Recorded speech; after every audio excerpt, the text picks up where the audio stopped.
Welcome to the Full Dive Gaming Podcast, bringing you a full dive of all the news, discussion, and insights you need for virtual reality gaming. Our podcast is brought to you by Asterion Products, company on Amazon. They got all kinds of VR, AR, headset accessories. Check them out. I'm Jbrat, VR YouTuber, whose channel just reached 35,000 subscribers yesterday. Woo! Congratulations, that's huge. Thank you. Thank you. It was a big day. And I am Nat Brat, a VR enthusiast who is admittedly a little sick of VR climbing. And I'm Lipnox VR, a VR YouTuber who loves finding obscure VR games and apps. True. There was a shout out recently actually on Twitter. I was in a thread and someone was like, where do I find really indie games? And someone was like, Lipnox. And I was like, agreed. Yes, it's Lipnox. So true. Well, for all of you out there, our podcast is here to keep you up to date. We answer the questions, mostly from our Discord, but some from YouTube as well. We talk about the games we've been playing recently and what's going on in VR news. So hang out with us on YouTube or audio, wherever you're at. We appreciate you. And we got some Q&A here to start it off. Nat, what have we got? Yeah, so first off, we have a question from Assassin32 asking, do you find the Quest Pro controller's thumb rest pressure sensor or stylus useful? If so, what do you use them for? Great question.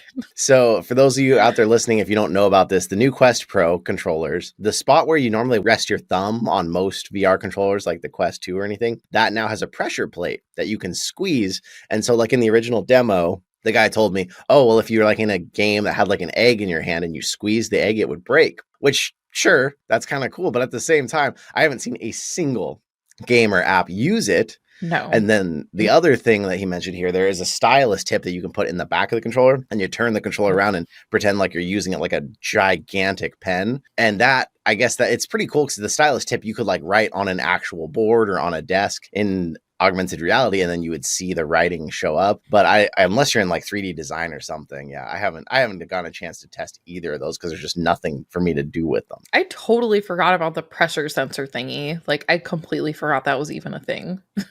I forgot about the stylus. I was trying to remember. I was like, what was the stylus thing again? And I'm like, oh yeah, it was the fake drawing thing. Okay.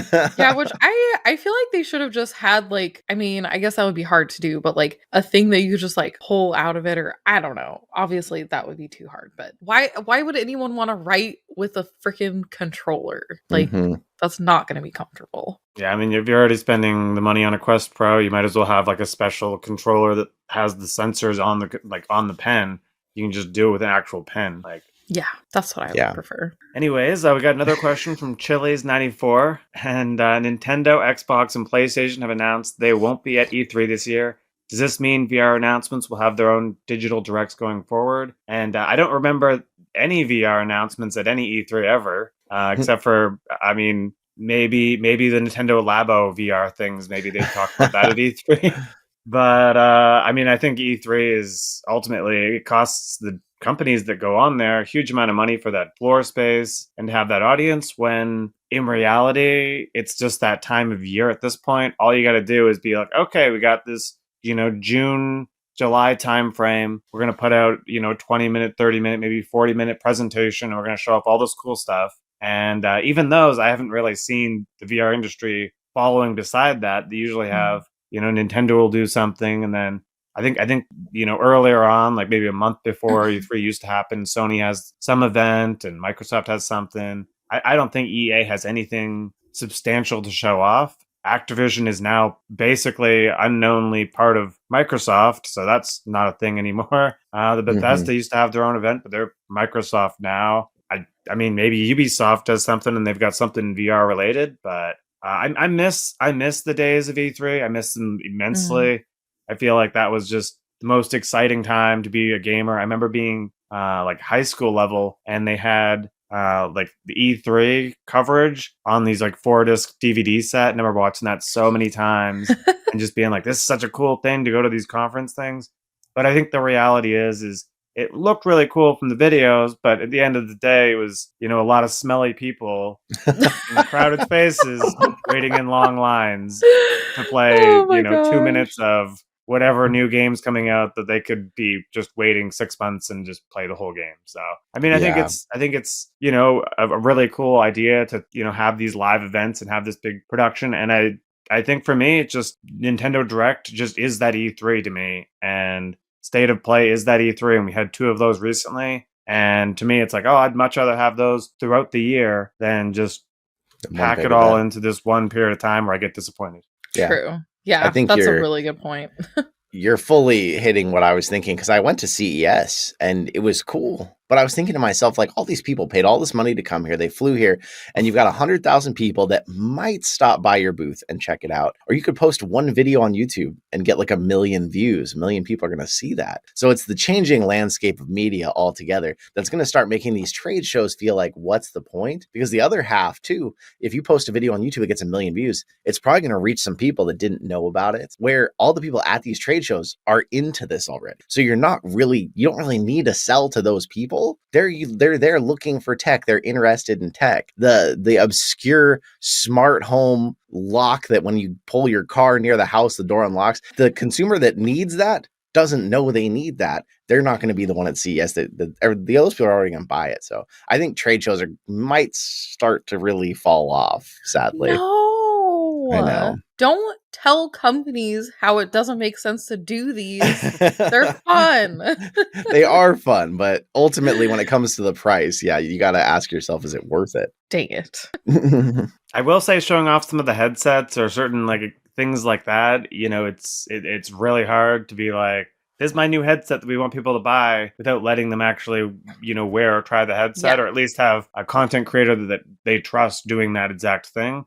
So I think in that regard, you know, that kind of stuff might be harder to just end unless they just want to ship units out for test units or something and let people try it out that way. But I definitely think that in terms of the games themselves, it's definitely not something you need to do at an event anymore. You just post the videos. And you can send them a digital demo. You know, it's not like it used to be where you had to get cartridges in people's hands to try it. And it's kind of the same. They got to do a cost analysis of like, okay, yeah, you can't experience this new headset unless you try it yourself. But how much does it cost to host this event versus how many units could they just send out to reviewers in that cost? Because they're probably still going to do that no matter what. They could just skip that cost. But this is something I could go on about for too long. So I'm just going to jump into Stegoman's question here. Stegoman says that it seems like Quest accessories like cases and add-ons, golf clubs and stuff, they don't always work with anything besides the default controllers and headset shape. So recently they MacGyvered a case out of a kid's hard shell suitcase from Goodwill and some foam that they had laying around. And if you're here on the YouTube, I'm going to put a picture up on the screen because it's hilarious looking like a Jurassic Park case. It looks great. They said, what is the best example of creative engineering you've had to do yourself for your Quest lifestyle or even VR lifestyle, we'll say? I love this question. Lip, you got something weird you've done to make something work? So when I first got my Quest 1, I found it just terribly uncomfortable, which led me to experiment with everything imaginable around the house to try to alleviate whatever. And I continued this when I got the Quest 2. And with the biggest thing that I did with the Quest 2 was I had a bag of batteries, and I sort of like weighed, like, you know, taped them up in a way that they were kind of like a roll. And then I used my scarf to sort of wrap around the back of the headset, kind of create that like weight in the back and the thing. And between that and the Studio Form head strap thing, I was able to take the facial interface off without a halo strap at all. Wow. And get some level of comfort playing the Quest 2, because I just got this new headset. My halo strap hadn't come in yet, and I needed to figure out something, because even I don't know how people wear these headsets stock strap. My entire face just like feels like it's gonna die, and then once I feel that like pain in here, I can't play for like 2 days. That is some home engineering. I love that. Yeah, we've done some weird things here too. Have you got one, Nat, that you can think of? Well, I was just thinking of you duct taping the Conquest headphones on. Yeah. I'm going to take us off track just for a second. But so for those of you out there who don't watch MKBHD or Marquez Brownlee, huge tech YouTuber, 16 million, 20 million, I don't know, somewhere up there. But I reviewed those Conquest VR headphones a while back. They were supposed to be super high res, super nice, awesome, super expensive. And I hated them because I couldn't get them to stay on the freaking headset. They sounded good, but when you can't get them to stay attached with the clips they came with, then what's the point? So I ended up duct taping them to the headset just to test them out. Well, MKBHD got a set in this random video he just dropped of where he just accepted everything for a month that people offered to send him. And he got a set of those. And the first thing when he installs them, he tries to push them down on his ears and it snaps off the right ear side. And that was so validating for me to see, because other channels didn't say that in their reviews, didn't seem to have this issue. And him immediately, he just tried to put it on his ear and immediately it snapped off. And I was like, That made me so yes. happy. Yes. But it's a Stego Man's question. One of the things that I've done in my living room, I needed cable management to keep my VR cable off the ground. I hate getting wrapped up in it, but my ceiling's really high. I didn't want to have hooks hanging everywhere. So I took this old Starbucks display stand I had randomly stolen when I worked there. That it's like, it's made to hold these big banner signs up. So it's this extendable bar, and the bottom is made of like solid concrete. So it's really heavy. And so I used that, and then this old wardrobe that had been sitting around, I took a couple bars off of it and attached those to it. So I made this weird, like overhead, almost like boom mic arm rig. Then I attached pulleys all to it. And so whenever I played the PSVR, I would drag this thing out from beside the TV and hook this thing up. So it's this mobile swinging arm cable solution for that cables. Thing was great. It is. We still have it, actually. I'm going to get it back out. We need to bring it out PSVR2. again for upstairs. Yeah, because it was great. But yeah, I've gone to some commitments. Yeah, gone to some weird lengths myself. So Stego Man, I applaud you for going to weird lengths. I feel like I should try things like that more to like expand my mind and like figure things out. Solving. But you always do it for me. So we have one last question here. Well, actually, we have a ton more questions, but this is the last one we have time for this episode. Jammy VRX has a question. Do you think incorporating Quest Pro or Pico 4 into a multi-day VR experience, such as living in VR for an extended period, would significantly improve the experience? Or how do they improve using a headset for extended periods of time? Could you do things like cooking and cleaning with the improved pass-through? This is a great question. I'm gonna first throw it to Jay, I think, because you've done your 10 days in VR before.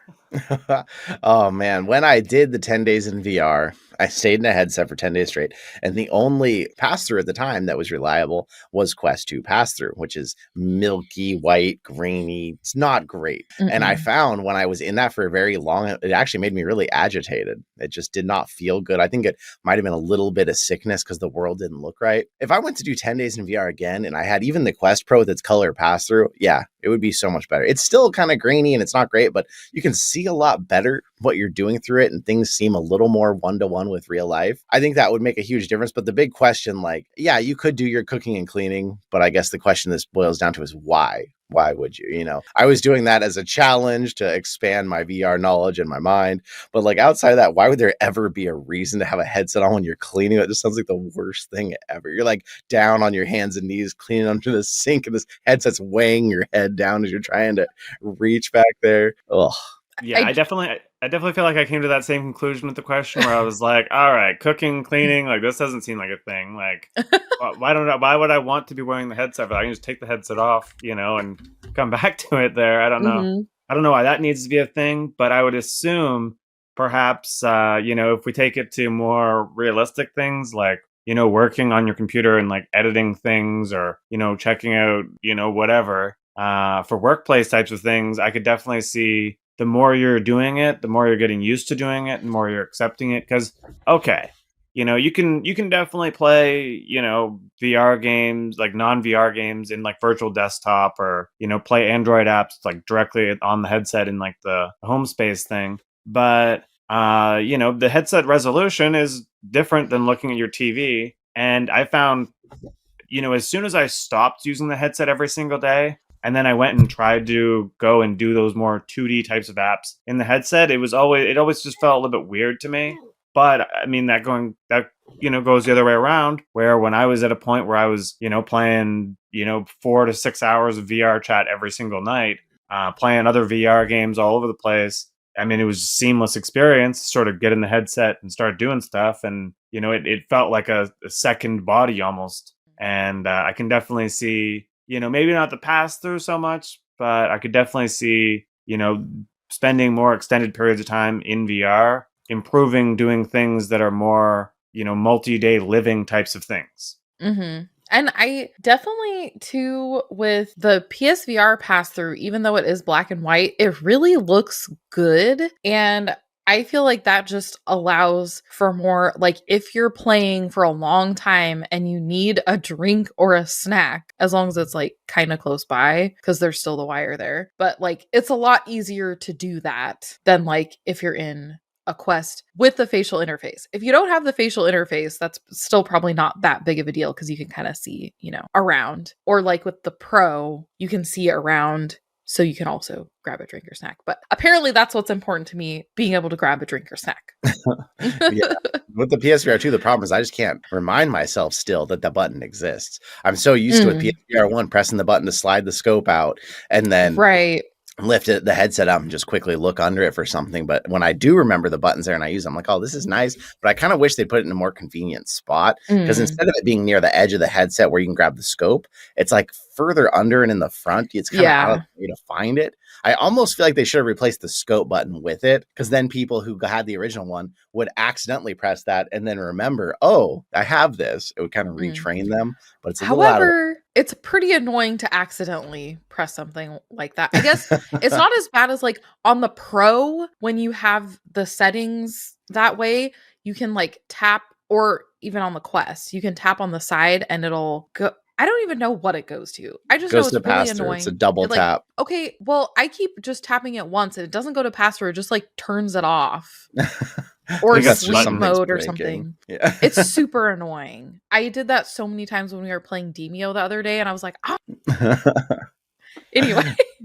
I will say, in regards to that like pass-through on the Quest, if you have developer mode on, which turns, like if you have the Guardian turned off for developer mode, it will not let you look at that pass-through when you press that. And I find it just the most annoying thing, because it's like it doesn't even matter. Like I can like, just because I don't have the like circle around me, I don't understand why I need to not be able to see the pass-through. But because of that aspect, I just never use the pass-through for anything except for like AR apps, which, there are definitely a bunch of them, but they're, centered in their own thing. I will say with the eating thing, I remember watching you eating while you were in this 10 days VR thing, and you would drop something, and Nat would have to come in and clean it up for you.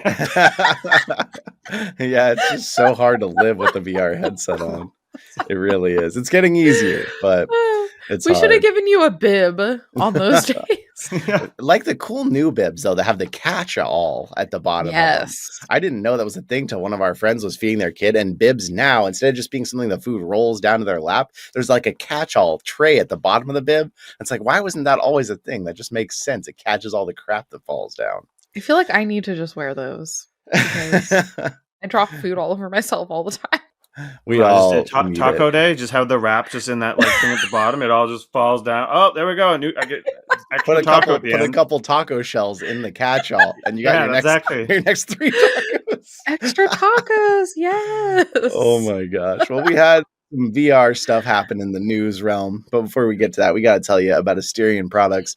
I'm rocking 2 of their stands on my desk here. They're beautiful RGB glowing stands where you can put your VR headset, your headphones. If you go on Amazon, check them out. Make sure you use code FULLDIVE10 for 10% off on us. Now, some big news dropped on Friday, and today is now Sunday, so the news is actually mostly in effect. Meta said, okay, Quest 2 and Quest Pro need some price slashes. So the Quest Pro, which launched like in October at $1,500, is now permanently dropped to $1,000. Imagine having paid $1,500 3 months ago for that headset, and now it's half off, and it's going to stay there. And then, of course, the Quest 2, weirdly, the price on the 128 gig is staying the same, $400, which is $100 more than it was 6 months ago. But the 256 gig that was $400 6 months ago, got bumped up to $500, is now $430. What a whole jumble of numbers. Lip, you gonna buy a Quest Pro now that's only $1,000? I think had they started with $1,000, it would have been a realistic consideration. But now that the hype train has sort of died for the Quest Pro, I'm really just looking at the Quest 3. I'm just like, like there's nothing that the Pro does other than this color pass-through that makes me really care that much. And the facial recognition thing, does that even work in anything except for Horizon Worlds, which I don't want to play. So I think if you're looking for a brand new headset and you got extra money, the Pro's all right, but it's still $1,000, and I mean, It's, and like if they said, oh, this is the Quest 3 specs with the Pro, and you're going to pay the premium price now, but in a year the Quest 3 is going to be out, and this will be like your early access, and then all those Quest 3 new things are going to come out, you'll be able to do with the Pro. But I think what's going to happen is people that bought the Pro are going to have Quest 3 exclusive games come out, and it's not going to work on the Pro.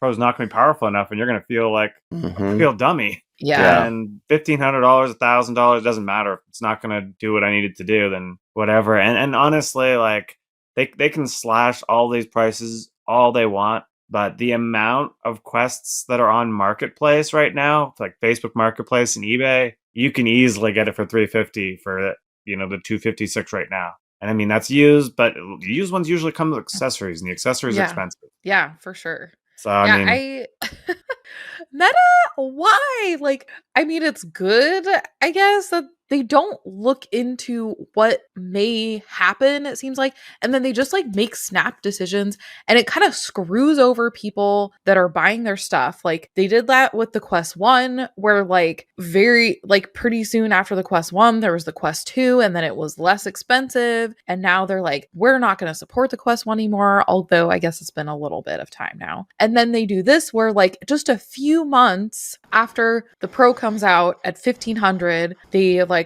oh, we're gonna make it cheaper for a little bit, and then now we're gonna make it cheaper forever. So people paid freaking $500 more a couple months ago, and they can't do anything about it now. And it's just, they're just all over the place. It kind of annoys me what they do. And I feel like what we've learned from this is you just wait and never buy Meta VR headsets until like months later, because the price is probably going to go down, or they're going to have like a new headset that's better, that's cheaper or something. Like, just always wait.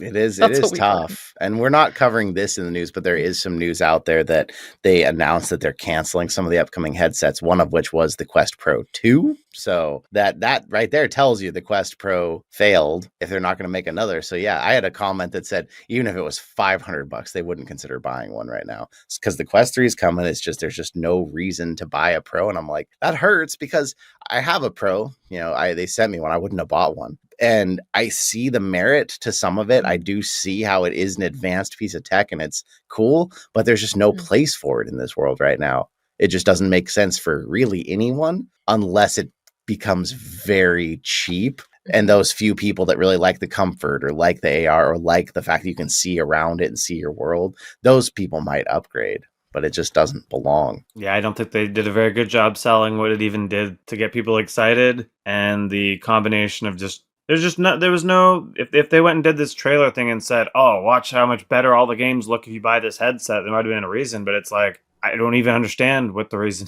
is anymore. Yeah. Well, and it's funny because they like heavy marketed it to like businesses, which made gamers not want to buy it, because they're like, this is for businesses. Why would I buy this? But all the games work, but they didn't market it that way. And then like the business aspect, I feel like is not intuitive in it, because when you go in it, it's still in like the normal like ecospace thing, and there's like all your games library and stuff. So it's not like they don't have like built-in stuff that's like, here's your like virtual desktop and like other like businessy things. Like, why would they not do that if they're marketing it to businesses? And so of course I'm sure a couple businesses bought some, and then they were like, why do I need this? It's not time to have a super like high powered business headset when there's not enough stuff to support it right now. It just doesn't make any freaking sense. How do they not think of this? I've had some caffeine this morning, you guys. You can't tell by the ingredient. I think that it comes down to Meta just keeps making enough good decisions that it does keep furthering VR, and it keeps bringing in new people. If you're a customer of theirs for a while, you're going to get burned. Like, that's just how they do. Yeah. But they're bringing enough new people, and actually, we got some sales numbers on the Quest now, right? Yeah, despite all their bad choices and such, they have sold 20 million Quests, which we're guessing includes the 1, 2, and the Pro. I mean, I don't know how much the Pro counts in that 10,000 units. But in terms of the headsets, 20 million. But the other thing that they said was they're struggling to get people to keep using them after buying them, which is why I said you go on Marketplace right now, you go in these secondhand places, you're finding lots of used headsets because people bought them. They played Beat Saber. They, maybe bought one other game. They didn't wait enough time to properly immerse themselves in VR.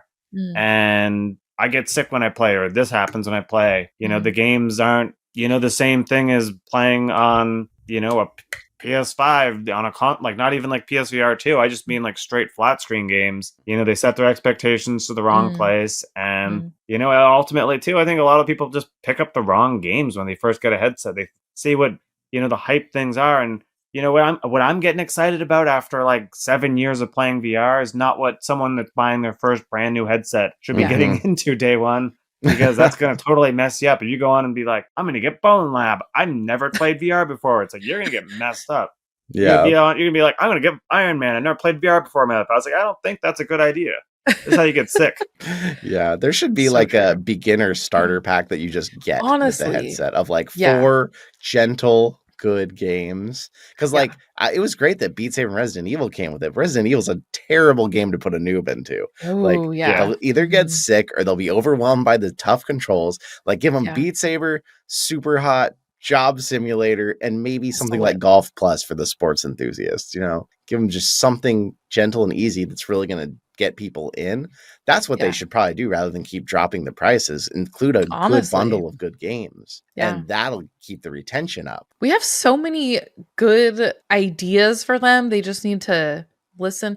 They should probably go through and listen to like all the VR podcasts and like gather all the information for people that actually like use their stuff. But what's that saying? Don't listen to your critics. That's probably what they do. Don't listen to your critics. Why would you not listen to your critics? They need to look at the history of the game industry, because it seems like when they develop all their stuff, they have all this knowledge of like Android and mobile and things like that, but they take no consideration that their headset is being primarily purchased for video games. Right. And where's the new games? Where's the new games? It's been like a year, or like over a year since we had Resident Evil. They're getting rid of the Echo VR game. Like, I don't really understand where San Andreas is and why is there not more titles on that Resident Evil 4 and San Andreas level? Like, you spent all this money hiring people and doing price cuts and doing all these things, when in reality, games are what sell you. Games are what people will buy the headset for. And like Resident Evil 4 in VR is an amazing game. Why are you not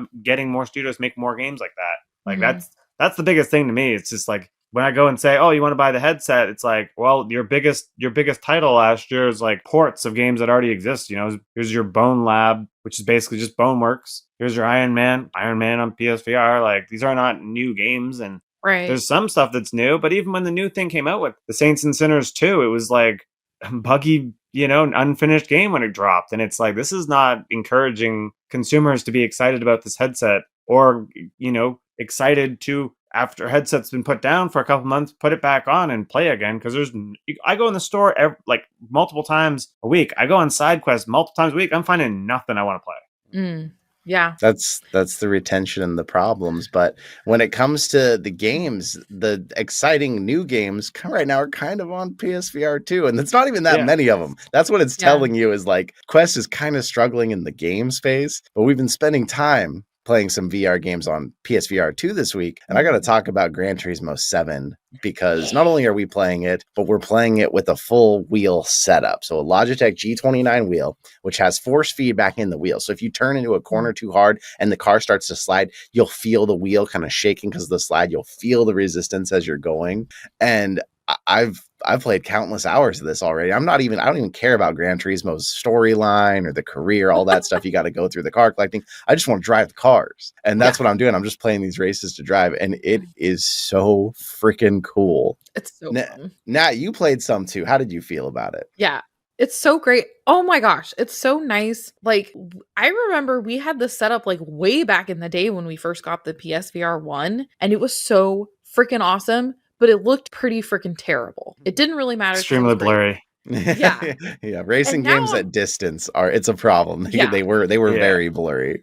Really bad. But on PSVR 2, it's like, it looks good now, and it's so freaking fun, and that I definitely would recommend, like, if you can swing it, like, at least get the wheel, because the force feedback wheel adds so much. It's so freaking cool. Like, it feels like you're really driving around. And it was so funny because I had played some of it right before I drove somewhere in real life, and it was a little weird because it looks so good. When I was like actually driving, I was like, okay, I need to like remind myself this is real life and I can't just like do whatever, because if I do that, I will actually crash in real life. And so like it was really weird. Like, that really is a testament to how good PSVR2 is. I've really felt more, and this is getting a little off topic, but like playing games in PSVR2, I felt that thing that I haven't felt since I started out playing VR, which is when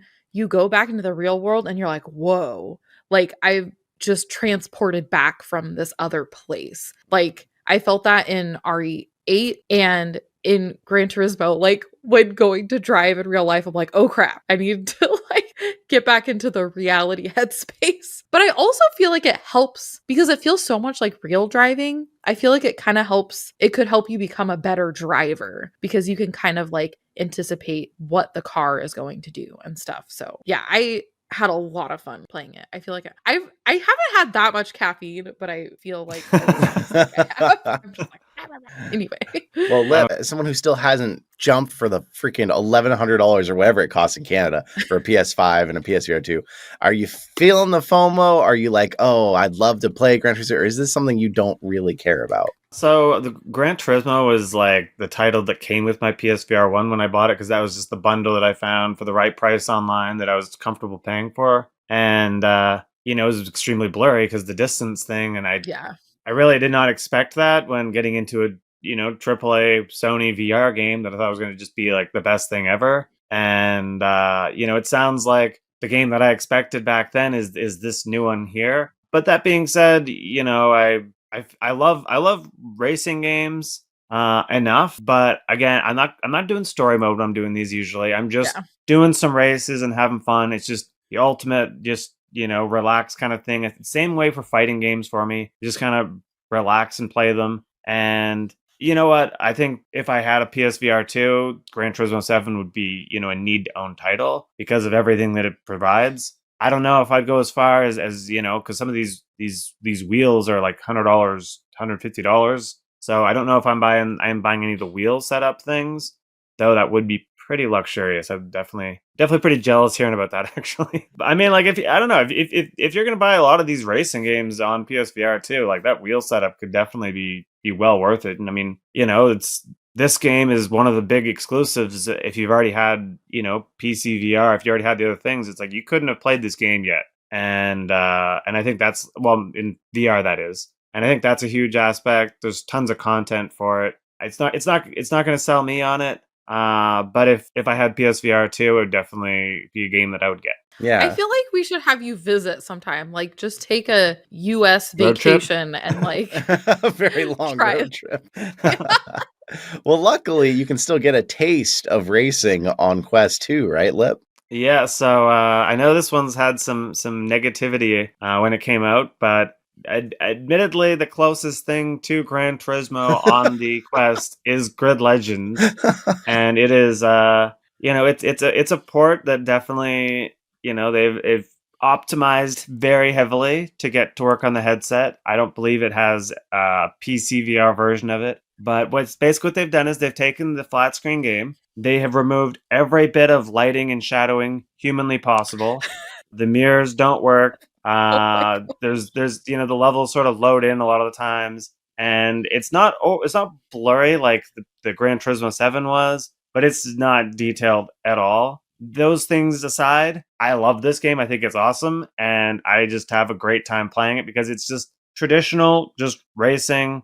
There's a bunch of cars. There's a bunch of cool levels. It's not too hard. It has all these ease of use things that make it just easy to play. And, it's $30 for, a full game. Like, it's not like, there's so many games on the Quest that are 2 to 4 hours and you're done with them. This is the kind of game where I'm like, if I want to just play a native, just driving racing game on the headset. I'm not getting any better than Grid Legends, so I'm playing Grid Legends. And I totally get all the complaints people had, but that being said, I just do not care. It's still a really cool game, and I say that even with PCVR. I could totally be playing, the PCVR racing games, but it just seems simplistic enough and easy enough to get into that I can definitely recommend it. I will say at the same time though, it's one of those stupid 30 gigabyte file size games, and they drive me insane because every time they have an update, it's like 10 gigabyte update.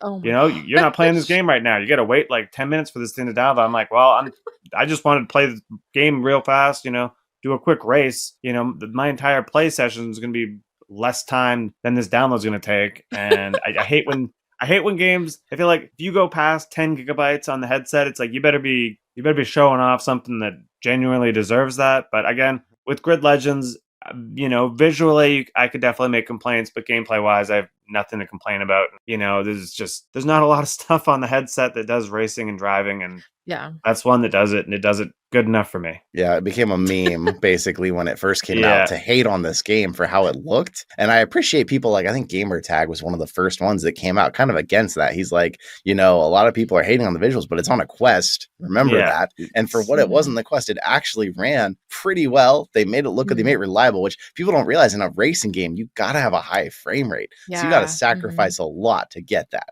That's why PSVR 1 didn't look that good because, the headset could have looked better. It just could not power the frame rate high enough to keep you from getting sick. And so he was like, hey, it doesn't look great, but this thing actually plays really well. It's fun. It's the best racing you're going to get on the Quest. So really what it came down to is this is the best the Quest could probably do for a racing game. That's where I felt with it, where I just kind of was like, you take what you get. You get this or you get nothing. If you want nothing, then be my guest. But I mean, I play so many games on the headset that look way worse than this game. So they don't usually cost $30, but true. It really shows too that like graphics are cool. Like you want it to look okay at least, but like at the end of the day, what really counts is if the game is fun. So if it's fun, then it doesn't really matter that much if it looks super great. Yeah, you can have all the next gen racing games in the world, but take me back to the PS1 Need for Speed games, and they are still some of the best you can play. Yeah, for sure. I know. I still like go back on my Switch and play like old Super Nintendo games because I'm just like, these are great.